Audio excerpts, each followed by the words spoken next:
Today I've got Dehancer tutorial for you, and I'm just going to break down for you how I created this look using Dehancer. Basically, Dehancer allows you to create film-like emulation in DaVinci Resolve or any other software.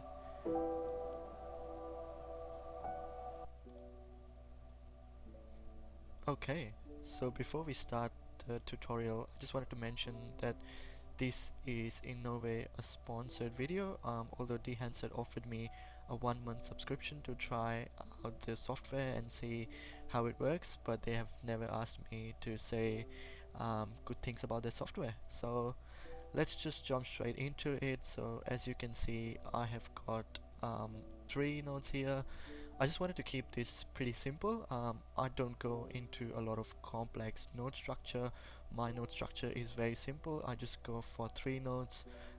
One, I sometimes do primary adjustments, although not all the time. The second node is which is my CST, and then third is where I put my Dehancer effect. So instead of this clip, let me just go into this blank clip and show you how it works. So what I'm gonna do here is I have switched this off, so I'm just gonna reset these 2 nodes so that we have got a blank screen that we are working on, and I'm just going to quickly show you what the footage actually looks like. So as you can see, the footage looks very simple. There are pretty much no colors. This was a shot from my recent trip to Sydney, and this was shot in S-Log3.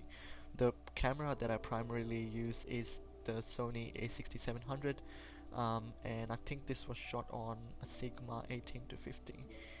So as you can see, there are no colors that you can pretty much see in this video. And then let me just quickly take you through the node structure. So as you will probably know, you just go here, add node, and then add serial node, and that's how I've added 3 nodes here.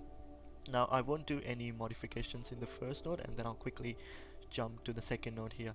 So in the second node, what I'm gonna do here is go to effects. There you can go to CST here, and then what I'm gonna do is not going to make any changes here, and then I'll show you why I did that. And then in the third effect here, you can actually scroll down, go to effects, and I think Dehancer should be at the very bottom here. Now one thing that I find slightly annoying, and look, this is just me, this might not bother everyone, is as soon as you apply the Dehancer plugin, you will see that your footage doesn't look good. You will see that it's all grainy, the colors are not on point, and also you'll see that all the menus are open. So what I'd like to do is I like to click on the option button if you're using Mac, and just click on the input arrow here. What this will do is close all of your drop downs. And what Dehancer does is as soon as you put in the Dehancer plugin, it does apply a grain to it. So I'm just going to go to the film grain, and first thing I'm going to do is disable this grain. Now let's go to input here, and this is the reason why I didn't actually put the specification of the CST in my second node. I just wanted to show you this. So the good thing about Dehancer is, let's say if you don't want to add a CST node, you can actually go here and it will take you to your camera options. So instead of source in Rec 709, so let's say you've done your CST, you can directly go to Rec 709, but let's say you haven't done that. You can come to source here, choose camera, and then I did shoot this on Sony, so I'm going to choose Sony, and then I'm going to choose A6700. One thing that I really liked about Dehancer is that even though A6700, I think from my memory this was launched sometime last year, they still have the plugin for A67 built into the system, which is really good. Now you can choose, so I did shoot this on S-Log3 S-Gamma 3 Cine, so I'm just going to click on that, and this kind of gives you like a base. Now I was reading through one of the articles which said that apparently the colors, the emulation of colors, it looks much better if you just work on a Rec 709 platform. So I'm just going to quickly change this to Rec 709, come back here in our CST. What I'm going to do is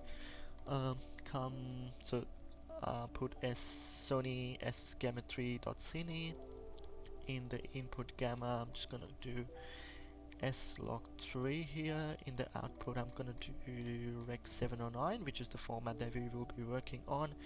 And then since I'm editing this on a Mac, I'm just going to choose Rec 709A. You have got two options, a 709 and 709A. I was reading somewhere which said that if you're using a Mac, if you use Rec 709A, it gives you much better colors after you kind of export your file. So I've just done that. As you can see, there's not much difference when you choose your camera specification inside Dehancer versus not inside Dehancer. But look, this is personal preference, and you can choose whatever makes your life easy. So let's get back to Dehancer here now. First thing that I personally like to do is choose which film that I will be working on. So um, you can scroll to this and you will see a lot of options here. You've got some of the very popular options, which is the Cinestill. You've got a lot of Fuji color and Fuji print options as well. You can come here and then you can see that you've got Kodak Eastman, which is one of the very popular film emulations as well. And then you've got Kodak Portra, Ultra Max Vision, and then many more here. I think I kind of like the colors of Kodak Vision 3, so I'm gonna go and choose the Kodak Vision 3 50D. Now, if you're using this for the first time, you might get slightly confused at what's the difference between a 200T, 250D, 500T, and a 50D. Now, the simple rule that I follow is anything which has got a D at the back is for daylight. So this was shot in kind of like a sunset scene, but I had like enough light in the environment. So I'm just gonna click on 50D. Let's say if this was shot at night, I will probably choose either a 200T or a 500T. The 250D is for indoor shots in a well lit environment. So I'm just gonna go here, click on 50D, and I think this kind of gives me a pretty good reference here. So as soon as I click on this, I can see that the colors look much better now. Now let me just go here, and then the second thing that I like to do is choose my print. So you can either choose linear, so the linear is not applying any print emulation on your video. You can choose the Fujifilm colors if you like those, the Kodak 2383, which is the most popular, and also the Kodak Endura gloss paper. For this, I think I like the colors that the 2383 film stock has got, which is kind of giving like a blue and kind of like an orange sort of vibe in this whole scene, which is what I'm trying to go for. So let me just go here, and then I think once I choose this, without any changes to this, yeah, I think this is a pretty good start for me. So then I'm gonna close all of this window here again. The first thing I try to go is go to input, and this is my basic exposure settings. So I think I'll probably bring the exposure slightly higher. We can check this here. I think this looks pretty good here. One thing that I like to do personally is also just look at the graph here. I try to use the 896 as kind of my limit for my highlights, because I know that if I go anything more than that, there's a good chance that I'll be clipping my highlights. One of the very good features of Dehancer here is that you can go at the very bottom monitor, and then you can click on clipping indication here. This will pretty much show you if you're clipping, if there's any clipping in your exposure or your shadows. So if I go up here, luckily the video was shot pretty good, so you can't really see any clipping, but let's say if I am clipping any of the scenes here, you'll pretty much see like an indication in the highlight which shows that I'm clipping my video. So let's keep working on the file. So I'm just gonna bring the exposure slightly higher, and then I think I kind of like the temperature to be slightly warm, so let me just push this to a tinge on a warmer side, and I think that does look like a good base to start. Now you can go here in the film developer. This kind of gives you like a very, so this is the place where you can actually boost your colors and give like a realistic like a film like look. So what I'm gonna do here is just color boost, and you will see how it's bringing up a lot of colors in the scenes here. I think this might be too much for my liking, so I'm gonna bring this slightly down. I think this is a good balance. So I think this looks good here. I'll show you what difference it makes. So if I disable this, you'll see that the picture looks very flat. You'll see, yes, you can see a lot of orange and then slightly yellowish orange and green here, but you can't really see the colors. Whereas if you go and enable this, you'll see a lot of colors popping in the video. So yes, you will see a lot of cyan tones in the water here. There's a lot of greens that is coming from, and then also a lot of orange, kind of like a sunset shade here. Now, one thing that I would like you to pay attention to is, if you see this bridge here, you'll see that it has slightly turned into like an orange, kind of like a sunset color, right? But it doesn't really replicate in the sky. And this is where one of my favorite feature of Dehancer comes into place. And then I'll quickly take you here, which is the film compression. So what you can do is enable this, and then I'm just gonna increase the color density slightly because I really want the sky to be reflecting the sunset scene. And then I think I'm also going to increase the tonal range. I think this is where it looks good. Yeah, and you can see that how even the sky, which was kind of, I wouldn't say overexposed, but it was kind of white. We are bringing back a lot of information which is in the sky, and now you can see that how all the colors on the bridge as well as the sky and the windows in the buildings, they're kind of matching. So this is the power of film compression, and I would say hands down this is my personal favorite feature in Dehancer. I think this looks good with the film compression here. And then just quickly show you, so if you go to film, we have obviously selected the Kodak Vision 350D. If you want, you can actually push and pull the effect to kind of see how it's working on your video.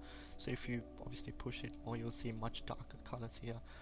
I think I'll probably leave this as it is and maybe slightly push that a little bit.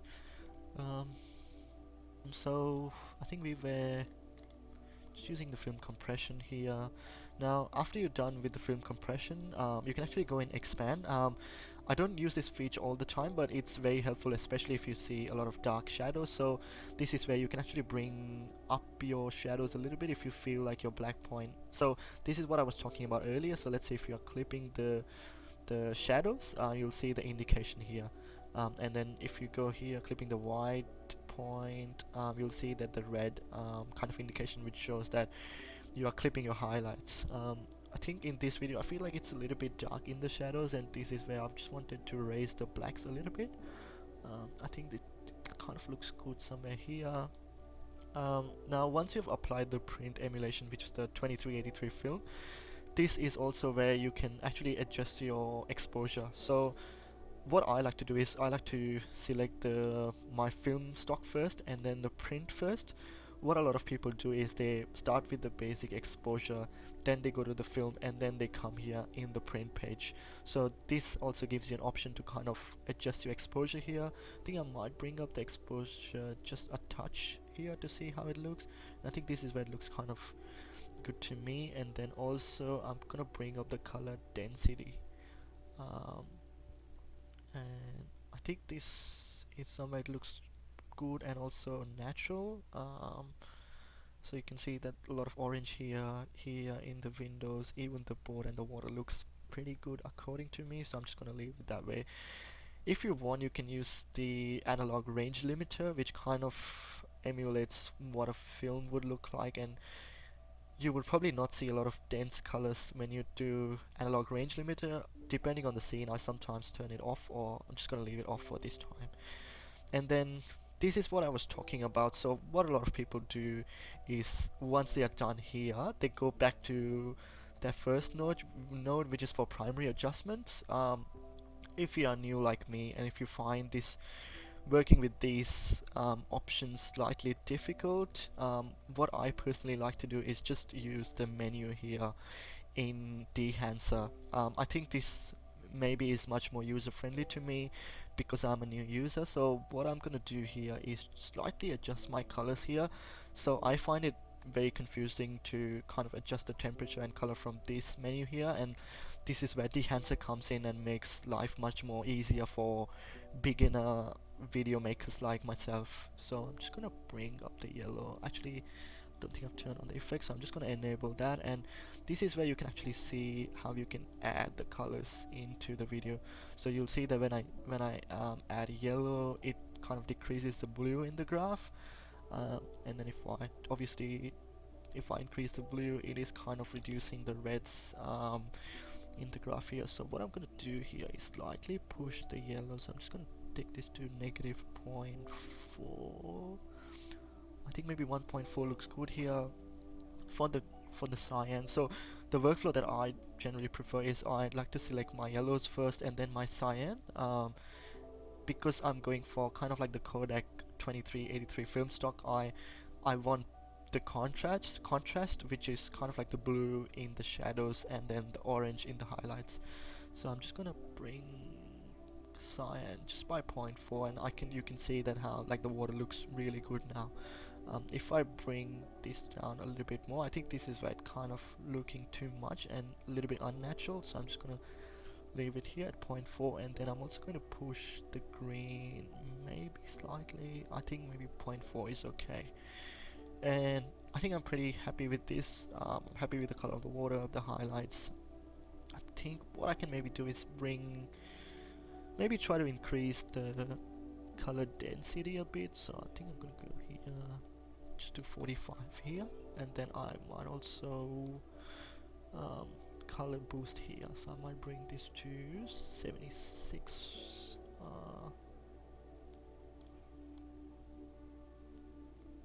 Yeah, I think that looks much better now.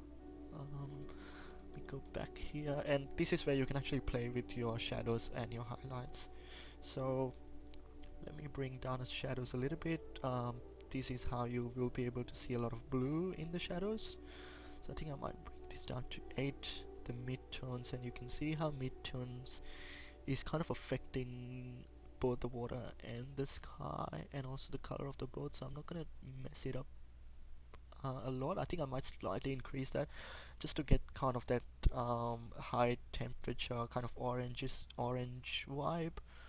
And then I'm just gonna go to highlights here and also bring that up a little bit, and you can see how the highlights is kind of affecting the sky. So if I bring this down, you'll see that the sky is a lot more kind of blue here and orange here. I don't really like that, so I'm just gonna bring this up a bit and make this look like real sunset scene, and I think that looks good. I might bring up, actually not really, let me do that, and maybe I'll slightly adjust the midtones so that it blends really well. Yeah, I think this looks much better here. And then you can also add film grain. Maybe for this scene I'm gonna skip the film grain because I don't really want to add any film grains now. The good effects that you have got in Dehancer is also the halation and bloom. So halation, what it does, it kind of outlines like a red subtle glow around your bright light. So let me just quickly show you how that works. So if you enable the halation here, I'll just show you what difference it makes. So this is without halation. You can see that the picture is pretty clear. Now when I add the halation, you'll see that maybe not in the 35mm, let me show in the 8mm, and you will see that there's like a subtle kind of like a red outline in your edges, and especially the bright lit parts. So you can see that here. It also comes in different options like no remit. No remit is where you will see a big difference. So you can obviously see if you're really going for that super vintage vibe, I would highly recommend this, although I don't want to use kind of that effect on my video for now, so maybe I'll just stick to the 16mm, which is you know what, actually let's stick to 35mm, which is a very subtle halation, and then the bloom. If you're not aware what bloom is, it is similar to halation, but what bloom does is, instead of just affecting the bright lit parts, what bloom does, it kind of gives like a dreamy vibe to your video. So let me just show you how that works. So just gonna select the highest bloom effect, which is the 8mm. just remember, the higher the number is, the less effect you will see on your video.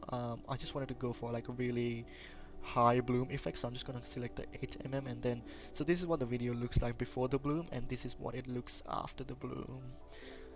I think I might have changed my mind here, and then I might stick with the 35 mm here. What this is, so this is my thumb rule. You may like this, you may not. So what I generally try to do is, if there's like a night scene where you've got a lot of, so let's imagine if this is a night scene, you'll have a lot of lights here in the buildings, you'll have a lot of lights here, for example street lights, a lot of lights from people, even the lights in the windows of the board, and this is like a amusement park, so there's going to be a lot of lights here. If there's a night scene like that where you've got a lot of light in your background, I generally prefer using like a lower number of bloom, so that I can kind of get like a higher dreamy effect. But I think since this is a well lit environment, I don't really want to go too much crazy on the bloom, so I'm just gonna keep it to 35 mm. And apart from the bloom and halation, you've also got film damage, so this kind of replicates the imperfections of the film which used to happen. And then you've also got overscans. Depending on what platform you're posting the videos, this might be helpful. Let's say if you're using it for your Instagram stories, so you've got like this fancy super 35 mm overscan, and then you've also got the options of standard 16, ultra 16. You've also got the widescreen one, so this is what the effect will look like in widescreen. Oh, that looks pretty good. But for now, I'm just going to not to use it, so I'm just going to keep that here. And yeah, this is how you edit your videos using Dehancer. Now, one thing, so let me just show you the difference quickly. So I'm just going to turn off this node. So let me turn off this node and then this node. So this is what your video looks like without any color grading. This is S-Log3. This is what your video will look like after applying the CST, and this is what kind of like your straight out of camera, not straight out of camera, but your camera image looks like after you process this to Rec 709. And this is what your Dehancer looks like. So you'll see a big difference between your video that is coming straight out of your camera versus what Dehancer does. I think I personally really like the software. It kind of gives you the real cinematic vibe, and that's pretty much my opinion on Dehancer. If you really like this software, please check the link below. You can use my code YAT10, which is going to give you a 10% discount on the software. I'll just show you quickly something. So if you want to install this software for any of your preferred editing platform, Dehancer gives like a manual for obviously DaVinci. If you're using Final Cut, they've got a tutorial, kind of like a quick guide for all the softwares available. Also, one thing, they've recently come up with an iOS application, so you can actually use Dehancer on iOS. I have personally used this maybe once, and it is a much easier workflow. It pretty much offers the same features as on your laptop. It has got film grain, halation, bloom effects, and this is much more easier if you're kind of doing like a run and gun in a situation where you're posting a lot of Instagram stories. You can use the iOS app, and I'm just gonna show this one quickly. So because I was using Dehancer for DaVinci Resolve, it comes with a guide when you install it, and it will take you through all the important things that you need to mention. So it obviously takes you through the node sequence, what pipeline you can use, what color gamut you should be using, and it also takes you kind of like a deep dive into meaning of each effect. And that's it for today's video. I hope you like this video, and I hope I have been able to add some value to your video editing workflow.